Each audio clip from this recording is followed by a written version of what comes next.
Subscribe because it's free. A signal pulsed through the void, ancient, weak, desperate. It had been traveling for centuries, a plea ignored by the cold indifference of the cosmos. The message repeated in cycles, a garbled mix of panic and exhaustion, a dying civilization reaching for salvation that would never come. The Slithery had once been great, a proud, spacefaring empire. Their cities spanned multiple worlds. But time had not been kind. Decay set in, their colonies fell, and their once mighty fleets rusted in orbit around a homeworld gasping its last breath. Vashanar, the jewel of their dominion, was now a tomb of dying embers. The planet's atmosphere was collapsing, the climate was failing, and their sun threatened to turn their world into ash. They had sent the signal long ago, a desperate cry to anyone who could hear. Yet in a universe ruled by self-interest, the response had always been the same: silence. The Galactic Council had acknowledged the crisis, but that was all. No aid, no rescue, just cold pragmatism. The Slithery were a cautionary tale, a lesson in failure. Other species had whispered about them, not with sympathy, but with detachment. Help was a transaction. If a race could not offer something of value, they were not worth saving. And the Slithery, they had nothing left to barter. But then, something changed, far beyond the Council's borders. In a system considered insignificant by the larger galactic powers, an ancient satellite orbiting the outer edges of the Sol system intercepted the Slithery distress call. Humanity had never heard their kind before, had never known their name or their history. Yet, when the message was decoded and translated, when the story of a dying world was understood, there was no debate. Humanity did not ask what the Slithery had to offer. They did not demand payment or resources. They did not hesitate. The call had been made, and humans answered. The first ships launched within weeks, an armada of freighters, science vessels, and warships escorting them. The decision baffled the other species that monitor humanity's transmissions. Some thought it was a mistake, a naive misunderstanding. The Galactic Council even sent a formal communication, warning the humans of their reckless investment. Vashanar is a dead world. The message read, "You waste your resources." Humanity ignored them. As the fleet prepared for departure, discussions rippled through the galaxy. Why would a species so new to the interstellar stage waste their effort on a doomed cause? The prevailing theory was arrogance. Humanity was too young to understand the cruel realities of the universe. The Council watched with curiosity, certain that in time, the humans would learn what all others had. No one risked their future for the weak. The fleet arrived at the edge of the Slithery system, its presence announced by the thunder of FTL drives dropping from hyperspace. Hundreds of ships, from massive colony carriers to nimble survey vessels, spread into formation as they approached the planet. What they found was worse than expected. Vashanar was dying faster than anticipated. The planet's skies were choked with unstable weather patterns, acid storms carving through the ruins of once thriving cities. The remaining Slithery population huddled in underground shelters, their technology barely holding the planet's infrastructure together. When the humans sent their first transmission, the Slithery response was disbelief. For centuries, they had expected only two possibilities: salvation or invasion. And when they saw the sheer scale of the human fleet, they assumed the latter. The planetary defenses, what little remained, activated. A tired, disorganized military scrambled to respond to what they believed was the final chapter of their civilization. But no weapons fired. No ultimatums were given. Instead, the humans sent a single, unwavering message: "We're here to help." Slithery leadership did not understand. The aliens that had come before humanity, the ones who had received the distress call and turned away, had always demanded something: to send aid without expectation of profit, to risk their own survival for nothing but the lives of strangers. Such an act defied all logic. High Scholar Wrath, the most senior remaining Slithery leader, demanded answers. His voice, worn with centuries of watching his people suffer, trembled with restrained anger. "What do you want from us?" The human envoy responded with something that left the entire council chamber silent. Nothing. It was an answer the Slithery could not comprehend. The first wave of human support landed within hours. Atmospheric stabilizers were deployed, Emergency medical stations were erected and food rations were distributed. The Slithri, once proud, had been reduced to scavengers, and the sight of organized aid, of humans working tirelessly to save lives without expectation of reward, left many in stunned silence. But not all trusted them. Wrath remained skeptical. No species acted without self-interest. He watched as the humans moved with practiced efficiency, repairing critical systems that had been left to rot for centuries. There had to be a reason. Had they come to claim the planet for themselves? Had they discovered some hidden resource that made the risk worthwhile? Had they arrived simply to gloat, to prove their superiority before abandoning them once again? Yet the days passed, and the humans remained. More ships arrived. More supplies were offloaded. More Slithri were pulled from the brink of death.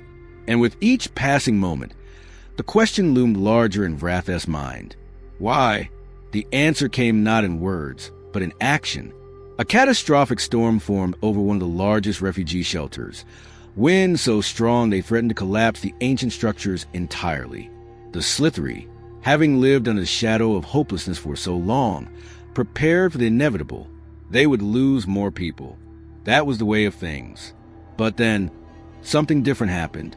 The humans didn't retreat. They didn't leave the shelters to their fate. Instead, they reinforced them. Teams of engineers worked through the night, braving the storm to reinforce supports, redirect power to failing shields, and when all else failed, they stood as a human wall against the winds, using their own bodies as shields to protect those within.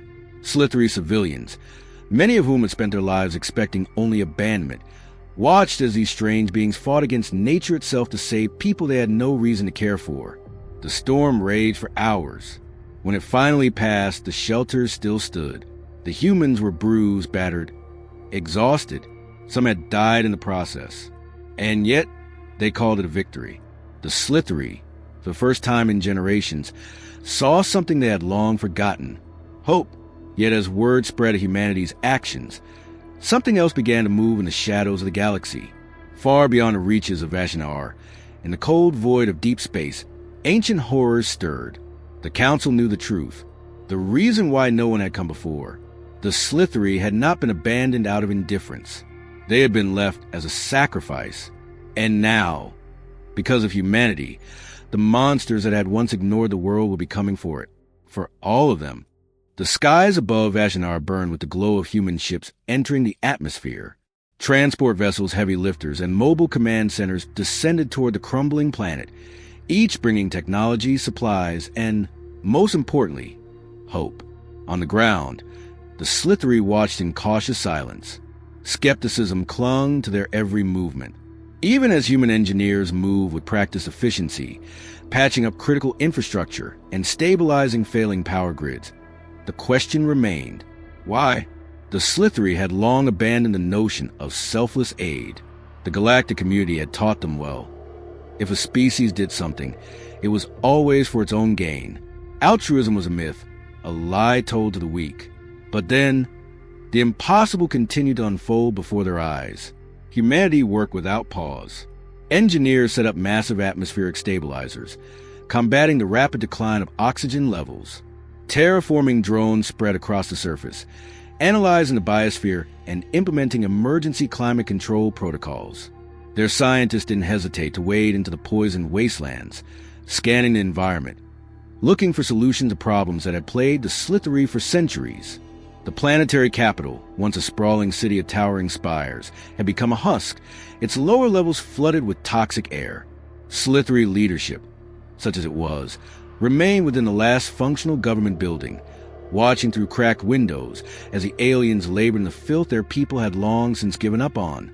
High Scholar Vrath stood among them, his scaled hands clasped behind his back. He had seen the rise and fall of empires. He had watched entire species climb to greatness and collapse under their own arrogance. And yet, in all his years, he had never witnessed anything like this. The humans were relentless. They moved without fear, without hesitation.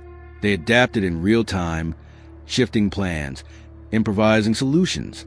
While the Galactic Council would have spent decades debating logistics, the humans acted.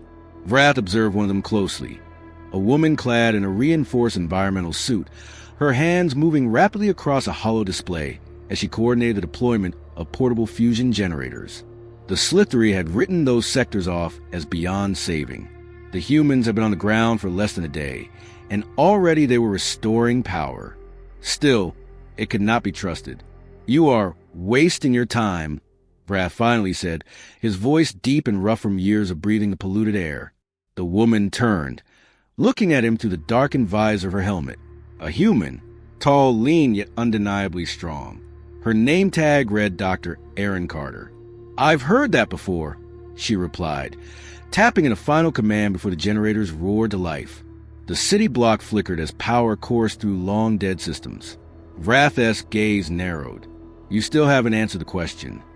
Dr. Carter let out a breath, removing her helmet, revealing short-cropped brown hair and a face marked by exhaustion but not defeat.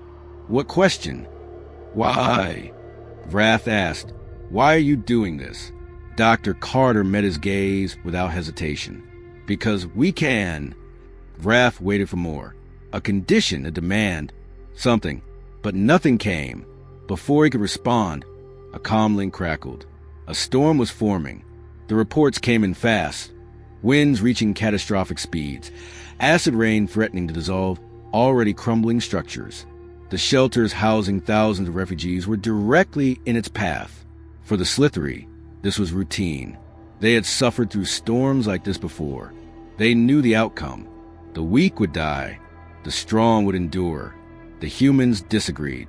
Within minutes, the colony ships in orbit deployed support drones, creating reinforced shields over the most vulnerable structures.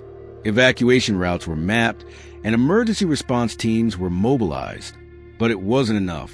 The storm was too fast, too strong. A critical support structure in one of the largest shelters was failing. If it collapsed, it would bury thousands. The Slithery leaders hesitated. The structure was old, beyond saving. The loss was unfortunate, but inevitable. The humans disagreed. A squad of engineers, led by Captain Darius Holt, refused to abandon the shelter. They rushed into the storm, battling against wind, debris, and acid rain to reinforce the failing supports. The Slithery watched, stunned, as the humans fought against the fury of nature itself. Holt's team set up force projectors, buying precious minutes. But time was running out. The core support beam was already cracking under the pressure. Wrath stood at the edge of the control center, watching it unfold. His people whispered around him. Some called the humans mad, others fools. He saw something else. Defiance. The support beam gave way. A deafening crack echoed through the storm. Captain Holt didn't hesitate. He and his team moved forward, bracing their bodies against the weight, holding it just long enough for the last civilians to escape. The storm raged. The winds howled. And one by one, the humans were buried beneath the collapsing structure. Silence fell over the control center. Wrath turned, expecting the humans to finally accept defeat, to mourn their dead and retreat, as any rational species would.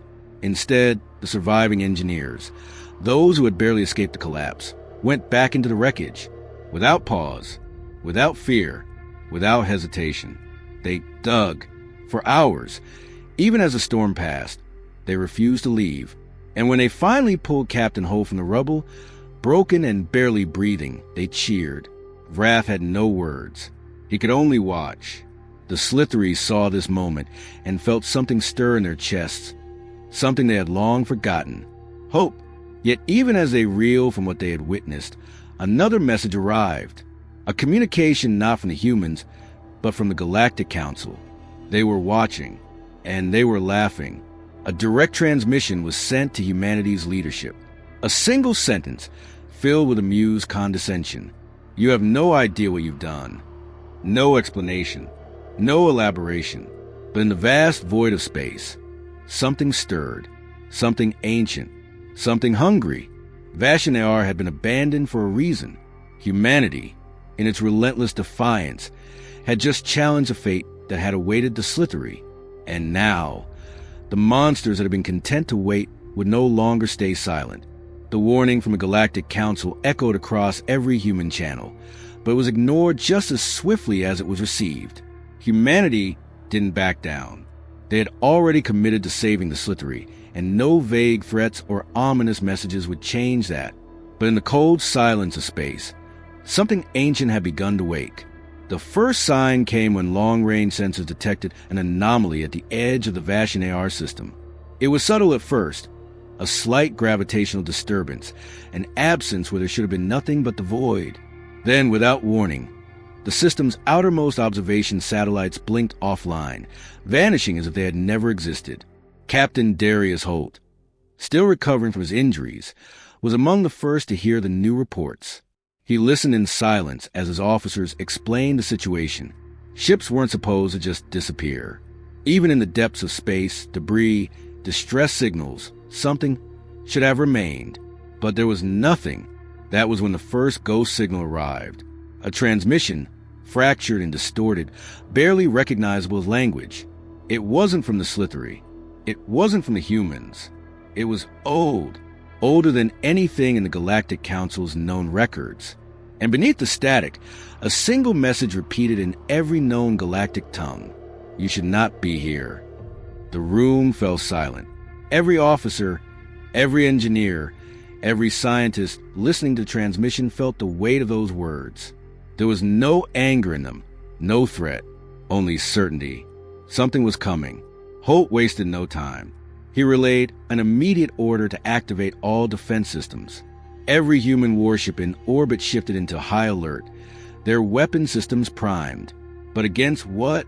There was no fleet on the horizon, no enemy signatures, just silence.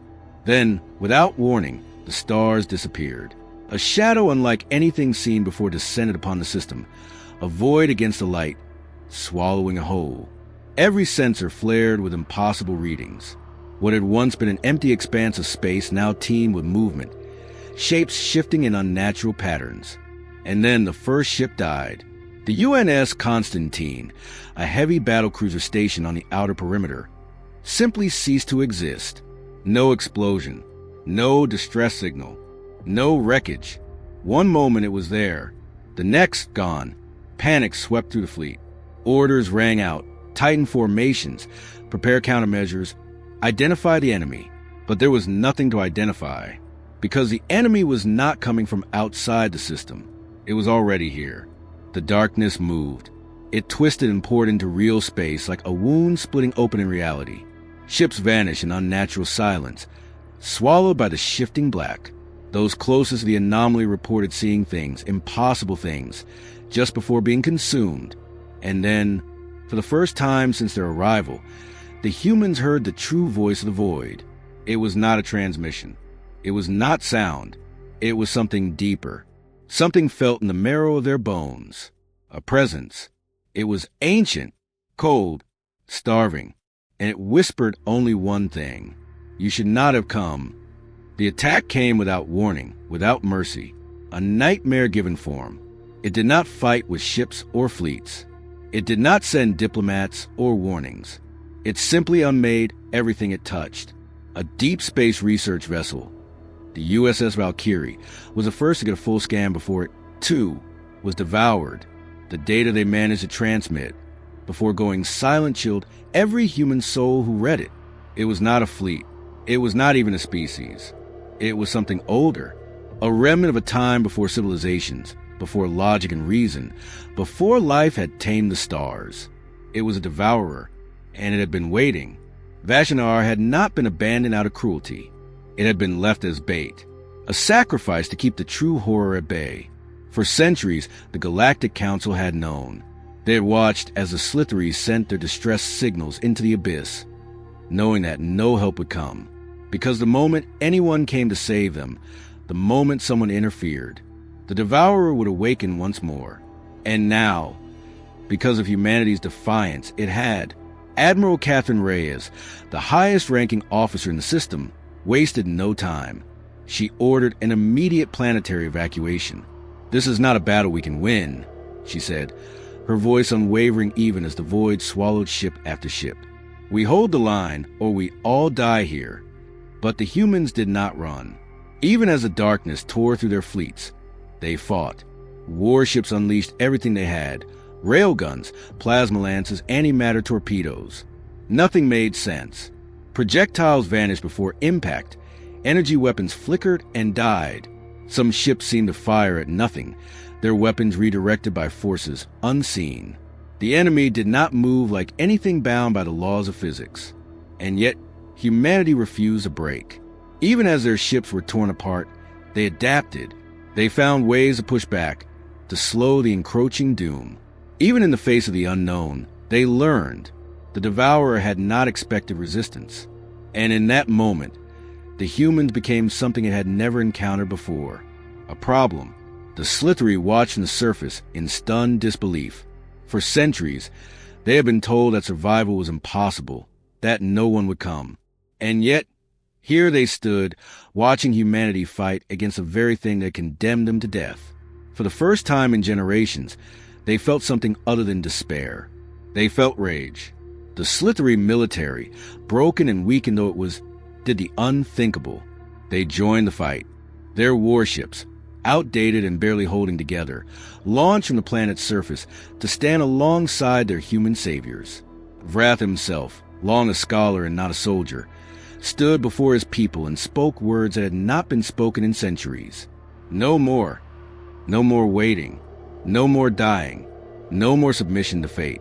The Slithri had believed their people were beyond saving, that no one would come, that the galaxy had left them for dead. But humanity had come, and because of them, they now saw the truth. They could still fight. The battle above Vashanear was chaos, a war against something that should not exist. But in the heart of that chaos, humanity stood firm, because no matter what came for them, no matter what ancient horrors lurked in the abyss, humanity did not run. They never had, and they never would. The void was still moving. It was not a fleet, not an army, just an overwhelming, unrelenting force, something that should not exist but did. It consumed ships, tore through human battle formations, and devoured reality itself. And yet, humanity refused a break. Across the burning skies of Vashanear, survivors of the human fleet held their ground. Warships, already battered and barely operational, pushed forward instead of retreating. The enemy had no form, no ships, no recognizable strategy. It was hunger, a force of annihilation given shape. And still humanity fought. Admiral Reyes stood on the bridge of the last human dreadnought, the UNS Resolute. Her face was bruised. A deep cut ran down her temple, but her voice was steady. "We are not running," she said, her words broadcasted across all remaining channels. "We stand." And then the Slithri stood with them. A species that had accepted death for generations now rose to defy it. Their ships, outdated, broken, and unprepared, surged forward, throwing themselves into the fray. A last stand, a desperate attempt to defy fate itself. And something changed. For the first time, the Devourer hesitated. This had never happened before. It had consumed civilizations, erased empires from history. None had resisted long enough to matter. Humanity was different. They weren't fighting to survive. They were fighting because they refused to kneel. They were fighting because they chose to. The enemy's assault became erratic. The void still took ships, still consumed everything it touched, but it was no longer a force without resistance. Because for the first time, it had met something that pushed back. And then, humanity did something impossible. They adapted.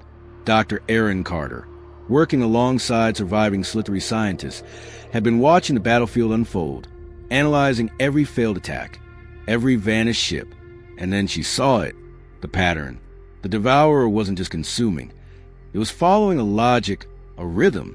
It was avoiding something, not out of strategy, but out of instinct.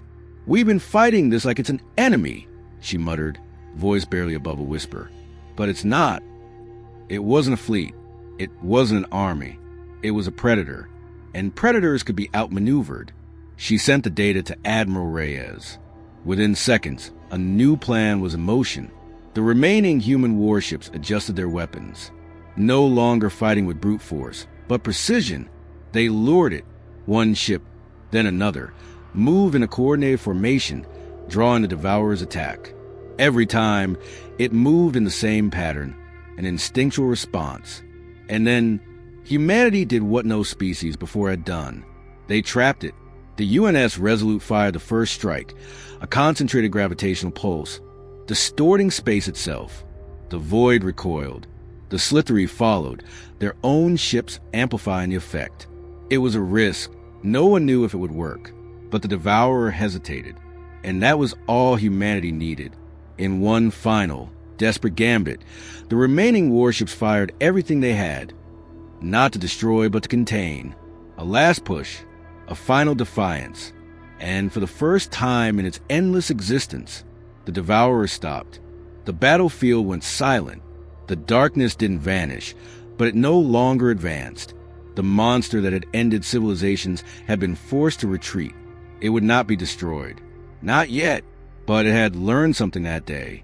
Humanity was not prey, and when it came again, it would not find a helpless meal waiting. It would find a fight. For a long moment, there was nothing but silence. Then, as the battered ships of both humanity and the Slithery drifted in the aftermath, the truth settled in.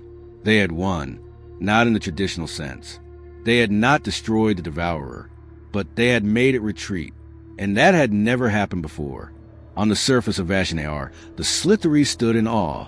They had lived in fear for generations, resigned to their fate. But humanity had taught them something that day. The future was not decided.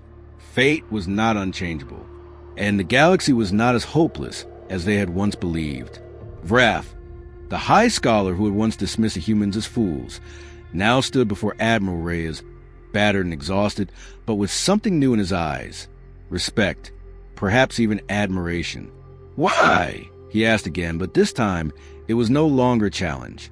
This time, he wanted to understand. Admiral Reyes gave him a small, tired smile. "Because we could." The war was not over.